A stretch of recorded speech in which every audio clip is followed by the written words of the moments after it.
Thank you. Good afternoon. Thank you for being with us today. We have a real group of people with us today to help Jefferson Parish.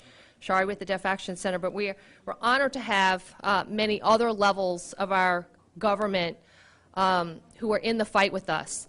Governor John Bel Edwards, thank you so much for being here. Senator Bill Cassidy, Congressman Steve Scalise, Lieutenant Governor Billy Nungesser, as well as a host of elected and state representatives, and I'm going to say them all, and I hope I don't miss anybody. This list was just put in my hand. So our chairman, Councilman Walker, Councilman Ricky Template, Councilman Edwards, Councilman Bonanno, Councilman Lee, Councilman Van Rankin, and Councilman Impastato. That is your entire governing body in Jefferson Parish, along with many state representatives, Senator Pat Connick, Representative Senator Stephanie Hilferty, Polly Thomas, Representative Joe Marino, Joe Stagney, Kyle Green, Rodney Lyons, Joe Bowie, and John Ilg, as well as Gretna Mayor Belinda Constant and Chief Arthur Lawson. And again, I apologize if I left anybody else. This was just put in my hands. And you are going to be addressed by many speakers today. I just got off of a helicopter ride with Congressman Scalise. I haven't been able to catch my breath from that. We just walked in, but my focus has been on Jefferson Parish since before the storm, and I guess it's my own naivety. We've just been so focused on Jefferson Parish. I feel foolish to say it. I had no idea how devastating this storm was to such an incredible amount of communities. I guess I've been so isolated here in my parish that the destruction at the complete area. We were with Parish President of Archie Chasson. He is driving, on a helicopter. I'm looking at my parish. He's looking at his parish, and I think we were both heartbroken, looking at the utter devastation. We flew over Grand Isle. We flew over Lafitte. It's like you take a little house, you crumple it up, from the helicopter, it looks like matchsticks, like a little pile of matchsticks that you're flying over. For some reason, the cows made it. I'll have to look at that. We have to research. They're grazing in the grass. All the cows made it. So that is definitely on my list to look into. So we were honored to have a great meeting. The governor provided all the state agencies to give us a briefing here in Jefferson Parish on all the things that they're doing. So everybody is working so very hard to put our community back together. We're happy to have received pods today. They're out, so those distributions took place. I wasn't able to get there today, but I know they were giving out food and water and MREs. And again, if you cannot take care of yourself, you go to PARD, or you call 349-5360. Again, right now, we're a broken community right now. Today, we're a broken community. It won't always be that way. We don't have electricity. We don't have communication. We don't have gas. Our water and sewer systems are very fragile. So as of today, if you cannot sustain yourself, if you can't take care of yourself, government can help you, but it just can't be within this parish at this moment. Again, that won't always be that way, and then in the next few days we'll receive a lot of additional resources here. So please go to PARD. You will be taken to a shelter in Alexandria, and you will be comfortable. You will have air conditioning, you will have food, you will have water, and you will have the depth of medical services that you need. That is also a very vulnerable system here. So please, my plea to everyone, again, is you can't come back if you're away. I know you want to see your home. I took a lot of footage of Grand Isle. I'm going to get with our public information office to post the video that we have, so maybe you can see an aerial view of your home. So you'll see something, but it's not the time to come back. I promise you, everybody standing with me today here is doing everything they can to make our recovery as quick as possible, but we have to be patient. Today, you still cannot come home. So again, we were able to express our needs to the governor. I know the need today. This will expand as the days go, but today, fuel is our big need. I was called by Second Harvest, who can do a great job, but their employees need fuel. I need hospital workers to be able to get to work. We have enough fuel for our first responders and our government workers, but I don't have enough to share with somebody critical like a hospital or a Second Harvest Food Bank or other critical needs in this community. And so we wait for that to arrive. We also were able to explain that we needed generators and ambulances. So, and then the needs as we go on will be different as this process goes on. But I was so fortunate to have the state officials and our federal delegation to be able to understand where we are today. And they are doing everything they can. They're all calling back their offices, trying to shake the trees with private companies that they know and through government departments to get us the assistance. So with that, we're very honored. I know everybody's tired. I know everybody's exhausted, heartbroken. You're away from your families. You're away from your house. But I want you to look around the room and see these people. This is our home that we're fighting for. This is our community that we're fighting to put back together. And I promise you, their resilience and their determination will do well by you. But just please be patient and give us time. The battle is very big for us to fight, but we will fight and we will prevail. Thank you. Governor Edwards. Madam President, thank you very much. And I want to thank Senator Cassidy and Congressman Scalise and all the people who are here today behind me. And really, more than any of us, all the first responders here in Jefferson Parish and across the state of Louisiana who have been working so hard and so well. I do want to announce that I've been informed that the President has accepted my invitation. He will be coming to Louisiana on Friday. I don't know exactly what time or what his itinerary is, but I do appreciate the fact that he's going to come because there's nothing quite like visiting in person. Much like Cynthia just told you, when you see it for yourself, it is just so much more compelling than when you hear about it or read about it or maybe even you just see it on TV. Our people have taken a pretty good lick here from Hurricane Ida. But our people are very resilient and strong as well. Having said that, we need all the help that we can get from the federal government, from the nonprofit sector, from the faith community, and certainly from us at the state level and working with our local partners as well. We were able to fly over Grand Isle and Jean Lafitte and much of South Louisiana yesterday. On the way over here today, we flew over a different part of Jefferson Parish. There's significant damage everywhere. We've got a lot of work to do. I do want to start with a couple of pieces of positive news, one of which is, and I am very careful about what I say, but there are certain ways in which we've been very blessed. As I stand before you today, there are 2 confirmed fatalities, and when you think about the sheer magnitude of utter devastation, the fact that that's where we are is miraculous. Now, it's our job to make sure that we don't lose more people unnecessarily because of carbon monoxide poisoning and accidents and so forth and heat exhaustion. Also, we're blessed because our levees held up. They performed the way that they were supposed to. And that was the Hurricane Risk Reduction System here in the Jefferson and Orleans area, but also other federal and non-federal levees all across southeast Louisiana.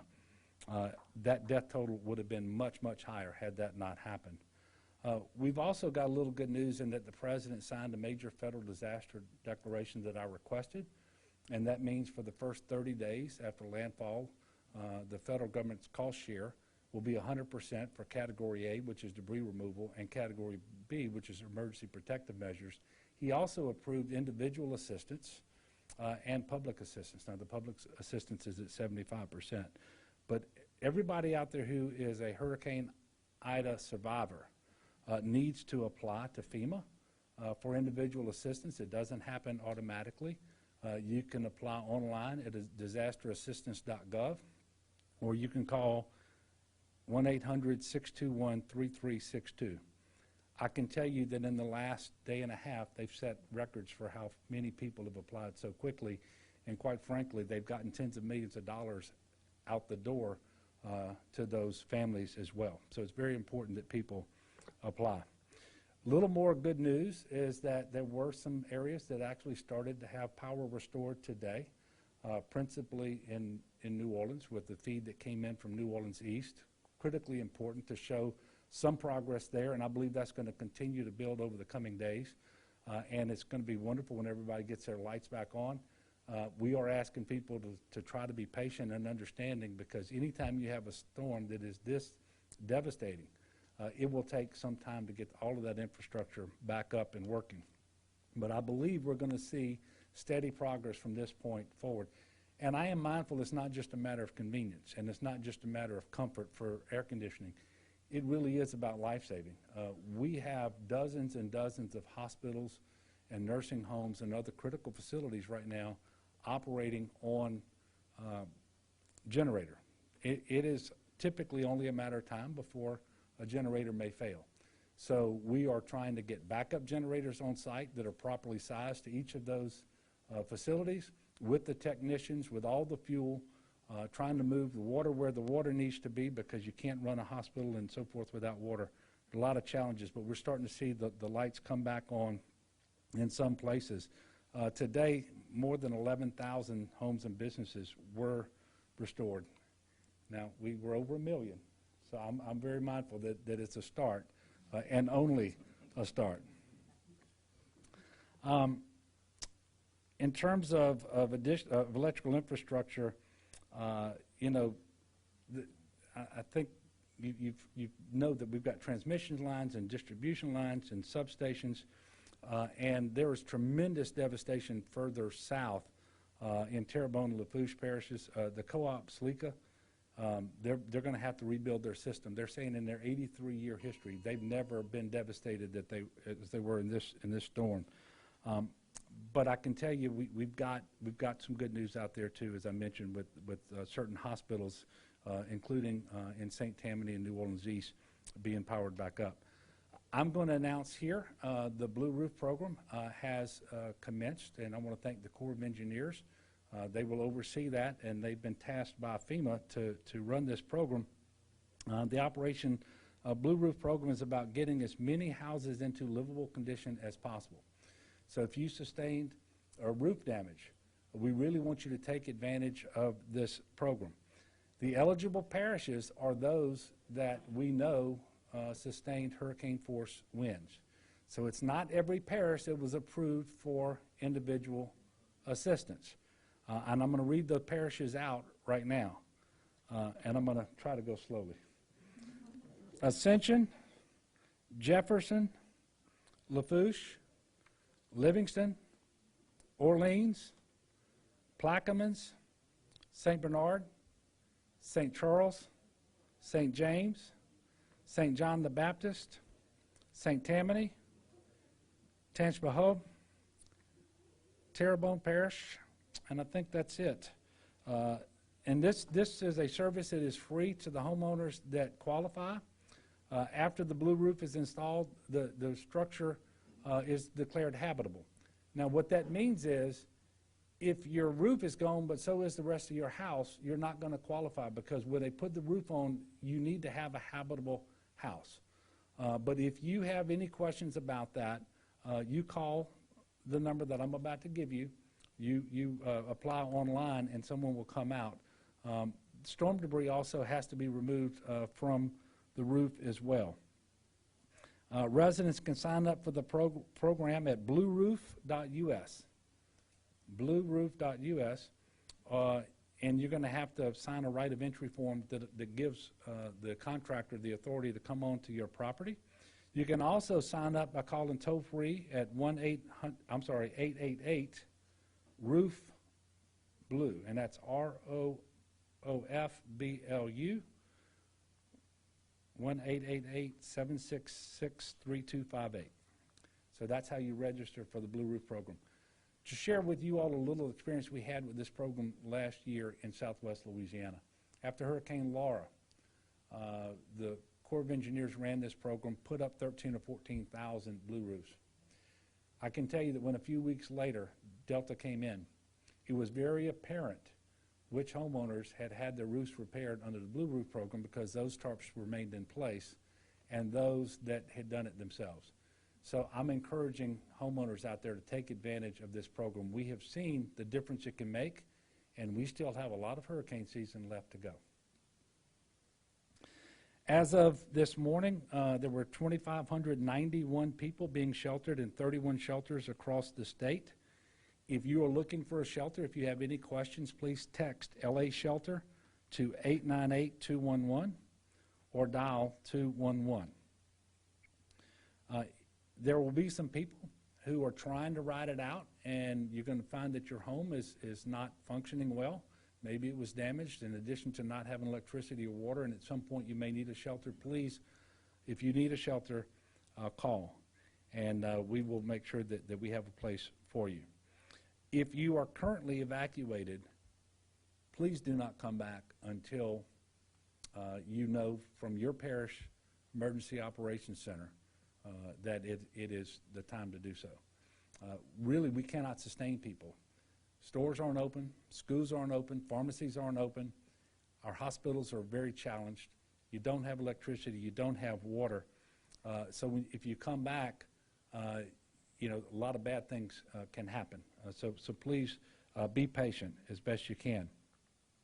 I do want to announce that Louisiana has received a hot food waiver from the USDA to allow SNAP recipients to use benefits to purchase hot or prepare foods. That will run through September the 28th. It's only available at retail locations that normally accept the SNAP EBT cards.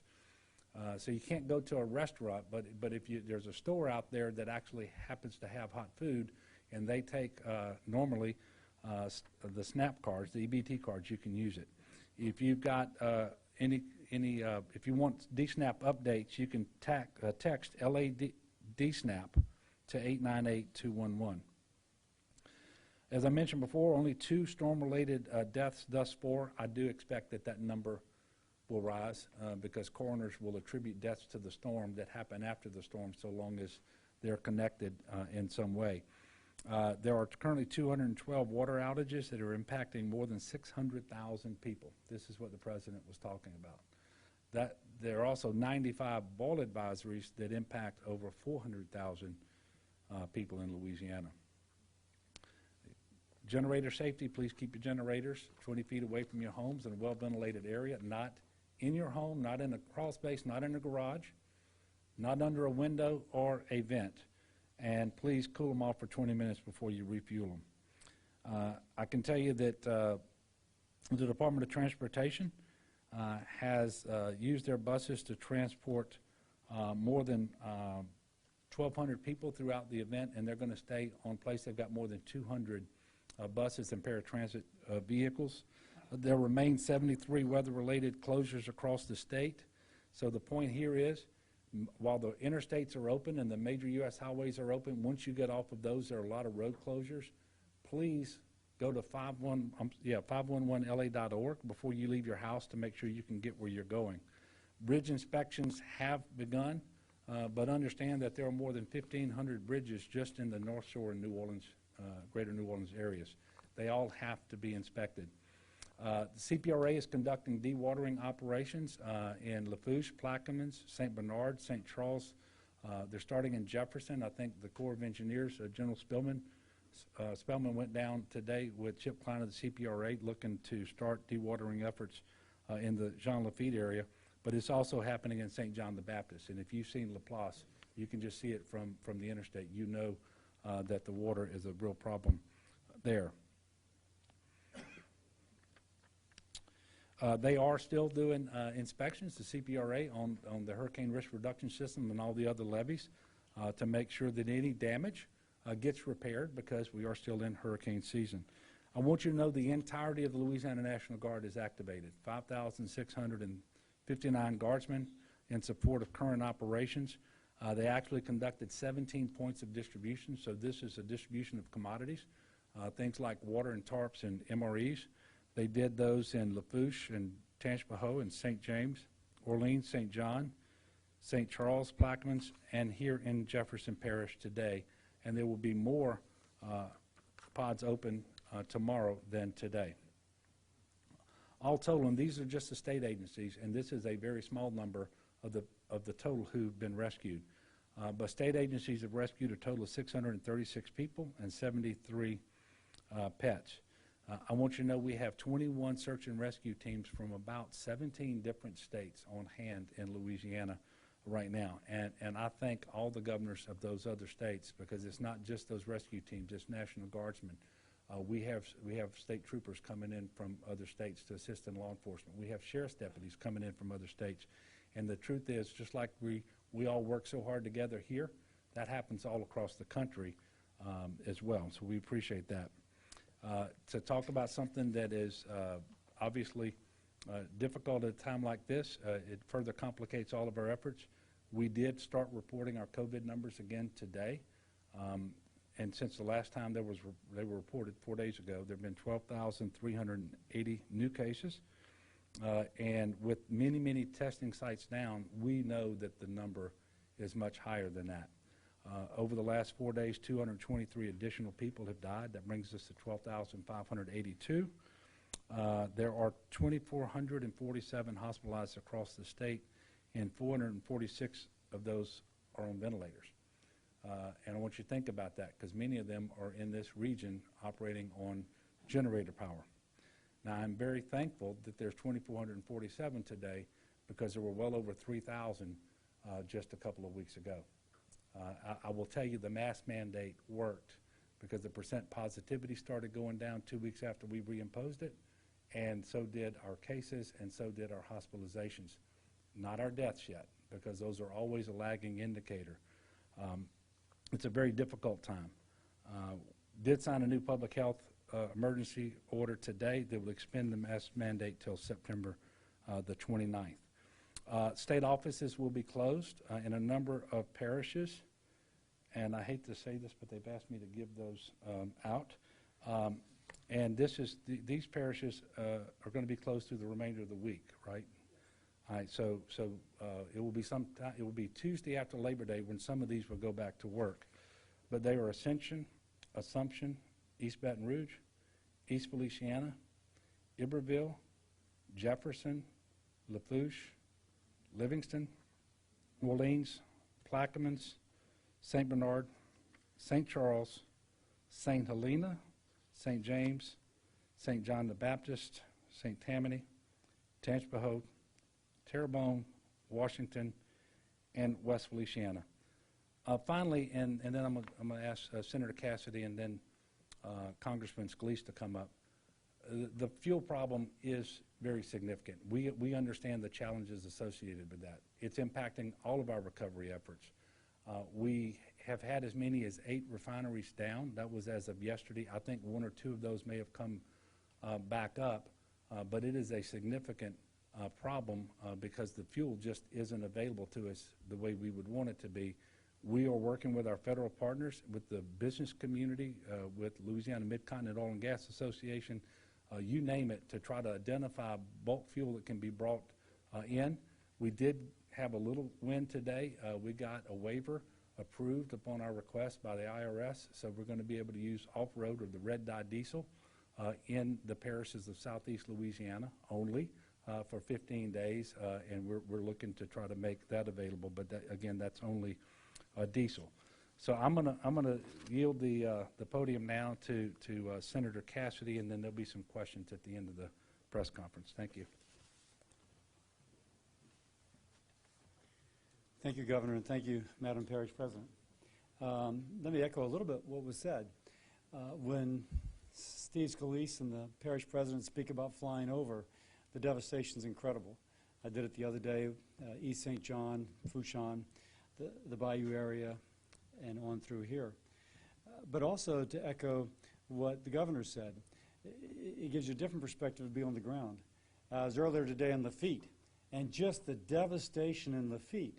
A small community, but almost, in fact, every building was affected, and you can see the water line at 6 to 8 feet up there. And even the homes that were raised have all have wind damage. And 2 things I found most kind of remarkable. At the end of the road, you look down, and there were mailboxes, but there was no road. And so the water is still high. It still needs to recede. Recovery can't completely begin. And secondly, there was a above-the-ground cemetery on the Gulf side of the road, but one of the huge caskets, I'm told, weighs 1,200 pounds that floated to the north side. And so the devastation was there for even those structures that were heavy and have been there quite some time. I want to just thank again all the federal partners, local and state. As whenever I've called, trying to represent an interest of someone locally, things are happening. So I appreciate that. And now I want to speak both to the distant past, to a year ago, and then to the future. The mayor spoke to me earlier, Belinda, wherever you are, and Mayor Constance said, you know, we didn't flood. The system worked. 16 years ago, George W. Bush said that we were going to build a levee, a hurricane protection system around these communities. It worked. Yes, we have electricity out. We didn't flood. The numbers of deaths is so minimal relative to 16 years ago. Preparation works. And so now I want to speak to the future.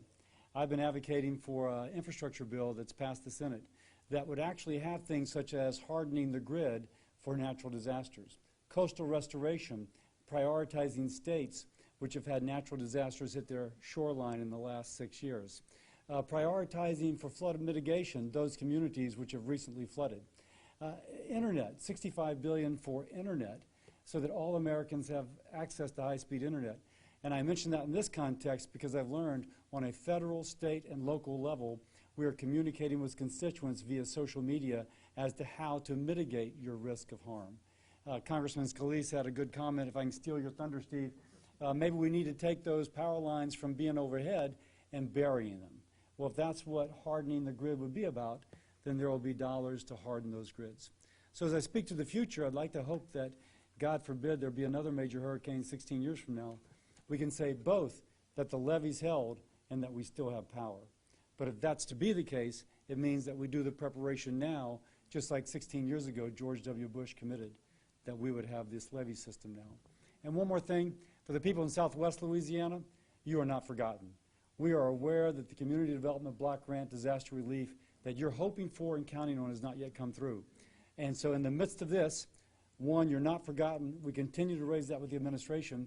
And for those in this community, we will begin to work on that as soon as you file to make sure that your situation is not that of Southwest Louisiana a year later, still waiting. So thank you both. Thank you. Yeah, Steve. Thank you, Bill. And I'll start where he left off. In fact, this morning, one of the conversations I had was with Lake Charles Mayor Nick Hunter, and I know we have all of us, Governor, Bill, have been working to try to help the people of Lake Charles recover from Hurricane Laura. We don't just look at ourselves as isolated communities because whether it's Louisiana or even other states, so many of my colleagues from around the country have reached out and said, how can we help? People want to help neighbors. We're all in this together, and we're going to work to make sure that we rebuild this area. But we also want to make sure we don't leave Lake Charles behind as well. And as supplemental appropriations talks move forward, and they're already happening as we speak, and as President Biden comes in on Friday, we will be having that conversation with him as well. But we also want to make sure that the Lake Charles community is not left behind that either. But now if we talk about the assessment here, and as Parish President Shang mentioned, this morning I wanted to go out to see some of the most hard-hit areas. And so we went out, we got with Parish President Archie Chasson in Lafourche Parish, as well as Cynthia Shang. We looked over some of the really hard-hit areas. Obviously, Port Fourchon is where Ida struck ground. And when you look at some of the reports, I wouldn't be surprised if they go back and reassess this and upgrade it to a Category 5 storm, because when you look at some of the damage, they recorded in parts of Port Fourchon winds in excess of 180 miles an hour.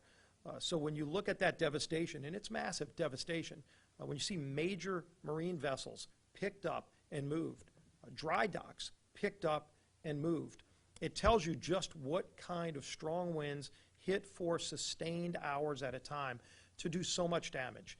We saw the destruction that was done to those communities in Grand Isle and Port Fourchon, and we wrote up the whole route that Ida took, and you can see the devastation all around. So we know this is going to be a process to get back on track, to rebuild stronger. But as we rebuild stronger, we really need to rethink how we rebuild. And this is something we did after Hurricane Katrina. There were a lot of debates about levees. We saw the flaws of the old levee boards. We had big battles in Baton Rouge and overcame those and finally reorganized our levee boards to put professionals in charge. And when we rebuilt those levees, Governor, We saw much stronger levees, as the governor alluded to, that held. All of those levees, even the levees in Terrebonne and Lafourche, that they built on their own.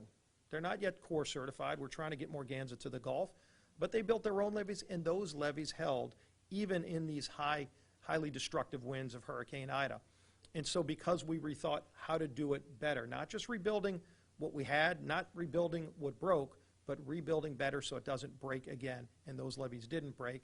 And that's the kind of conversation we need to be having as we think about how to rebuild the power grid and other conversations. And I talked with the Coast Guard about that, because the Coast Guard ultimately not only are heroes, and you go back to Hurricane Katrina, one of the real heroes was the United States Coast Guard. We never forget that. I always tell Coast Guard service members when I see them that we thank them for the service they gave us. They literally saved lives, countless lives after Katrina, picking people off of rooftops. Well, you know what? They did it again. They were out there right after the storm passed, helping, getting people out of their houses in those flood-stricken areas. And they also are in charge of our navigable waterways, and there's a lot of damage to our navigable waterways, not just the power line over the Mississippi River, but also some of the vessels that are strewn about. They're well aware of that. We saw some other things that they were taking note of, so we're going to continue working with all of our federal partners. But as we continue working on problems, those ones that we've identified, yesterday we were talking right here last night about trying to get that Blue Roof program back up and running. I want to thank FEMA for working quickly. Fastest time in the history of FEMA, the Blue Roof program has existed. That fastest time that they've gotten that program up and running, and it's available right now for anybody who had roof damage. As the governor said, the house has to be habitable. You got to be able to get back in it. But if the roof has damage, that program is now up and running, fully paid for by FEMA through the Corps of Engineers to get people out there to put a blue roof on your roof, not just to pick up a tarp, but to actually install it professionally so that you can get through the storm, get through whatever might come in the future weeks and months until you can get your roof fixed. I know we have that on our website too. You can go to scalise.house.gov. You can sign up for the Blue Roof program. You can also sign up for the individual assistance program and the other things that FEMA has in place already. And as new things come, we'll continue to work on that. But we're all going to pull together all the way through this. We need to get the power back up. We need to get fuel. I'll be on a call tonight with all the major refineries across the country as we're trying to get more fuel into our region. But we're going to keep working together. Governor, Parish President Shang, thank you, and I think I'll turn it back over to you. Or the governor.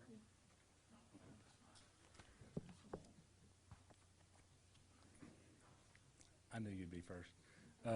We'll take a few questions now. All right, Governor. What additional resources might you ask the President for when he's in Louisiana, and what steps do you think he can take to get more fuel to this state? Well, the second question was fuel? Yes. Okay. I'll go there first. Obviously, he's got a Secretary of Energy, he's got a FERC, and there are controls that they have across the country. But quite frankly, we need bulk fuel be brought in before the refineries come back up on their own, because right now we don't know when that's going to be. And what we need is gas and diesel, and not just all across Louisiana, but particularly focused on southeast Louisiana. And the irony here is that it's 2/3 of the state's refining capacity that's down, but the state of Louisiana provides fuel for the rest of the country.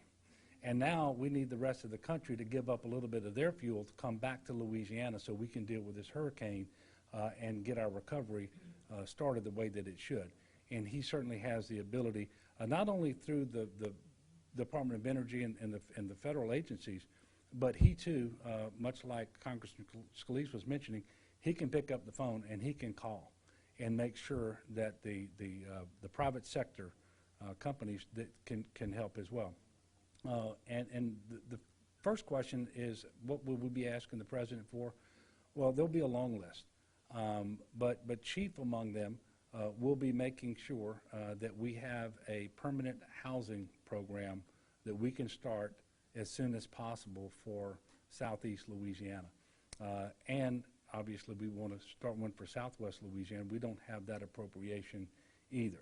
Now, there is an instrument, and I don't want to get into the business of how things happen in Washington, but there's a continuing resolution that could potentially contain an appropriation for these housing programs, so we're going to be talking to him about that as well. But quite frankly, the list is going to be very, very long. And we will be developing that list. We already got a number of things on it between now and when that visit actually does take place this Friday. But making a request is important. But making requests at the same time he sees the utter devastation that has happened here, I think it would be better received. And so the timing is important as well. Just as a follow-up, will you ask him to pick up the phone and make that happen? To pick up the phone and make what happen? You said he could pick up the phone and help with getting more fuel here. Yeah, but I, to be very honest with you, I believe that will probably happen before he ever comes. I had a conversation, in fact, I've had 3 today with the White House. You saw me pull out my phone? I hung up on somebody in the White House so I could come back and talk to you. But we've had 3 conversations. All of them have dealt with fuel already. And so I fully expect that will happen before he ever comes. And what we will be doing instead is announcing the relief that's en route. And that's, I guess it's my expectation. It's certainly my hope. Anybody else? Look, yes, sir. Governor, for you personally, I mean, I know you've seen so much devastation during your time as governor, but throughout the recovery of this storm, for you personally, what was the hardest thing for you to see? Well, look, me and my family, we're extraordinarily blessed, and we're all well. But to see so many of our fellow Louisianans who are not today, and whether they're at home trying to clean up, and they're not just hot. They don't have water. They don't have electricity. They're miserable. Some people not able to stay in their homes at all because they've been so damaged, and they're trying to find a friend or a relative, or they're at one of our shelters, knowing that this is all happening. Again in Louisiana. We had 4 hurricanes that struck Louisiana last year, and this one is just horrendous. But I guess I'm also at the same time, and I hope everyone is inspired by just the goodness and the decency and the generosity of the people of Louisiana. They are hardworking and faithful and good people. And you're always going to hear some stories because the media likes to promote the sensational and the bad news. There are so many good news stories happening across our state today right now with people being good neighbors to one another, and the assistance that is actually being brought to bear, whether it's local or state or federal or partnership of all of those. And the good news stories don't make it. You're going to lead with the fuel problem. You're going to lead with the electricity problem, and probably you should. But make sure that you get out there and you cover what Louisianans are doing for one another, and you can't help but be inspired. And I'm going to continue to ask people to be good neighbors, because we've got to go out and check on those who are older, those who have special needs, because even if they've made it through the storm, they're not living in really good conditions right now, right? So let's go out and check on them. Let's do what we can, and we'll provide the assistance as best and as soon as we're able to do so. Yeah. Governor, what would your message be to the people of Southeast Louisiana that are also relying on the federal government for help? We saw the challenges in Southwest Louisiana. We've seen the politics play. What would your message be to the people of Southeast Louisiana to say, hey, this isn't going to happen. We're going to make sure that everyone's taken care of? Well, first of all, we're going to take care of the people in Southwest Louisiana. It's just going to be later than it needed to be. And I don't want people to think we haven't been working for Southwest Louisiana. We have committed money from housing programs, from the Watershed Initiative, from community development, from the Capital Outlay Program, and so forth. We have created tax increment financing districts over there. I have swapped out state buildings with the city so that they can get back going much faster, and we've done more transportation projects and so forth. But what they need is permanent housing, and that money has not yet been appropriated by Congress so that HUD can give us the CDBG funding that we need. So my commitment to Southwest Louisiana is we're going to continue to make the case for them, and we're going to immediately start making the case as well for Southeast Louisiana. And I have every expectation, and I don't know why. There's no excuse for why it's a year later and we don't have it for Southwest Louisiana. But we know the nation is focused on on Louisiana right now for Ida, and we're going to take advantage of that and see if we can't turn that into a very speedy appropriation in Congress. And I can tell you our congressional delegation is fighting. I absolutely know that. I can tell you I've been favorably impressed with the conversations that I've had thus far with the White House. We just have to make it all happen. And my message is we're going to work night and day to make that happen just as soon as we possibly can. Thank you all very much, and God bless you, and thank all the people that were up here as well.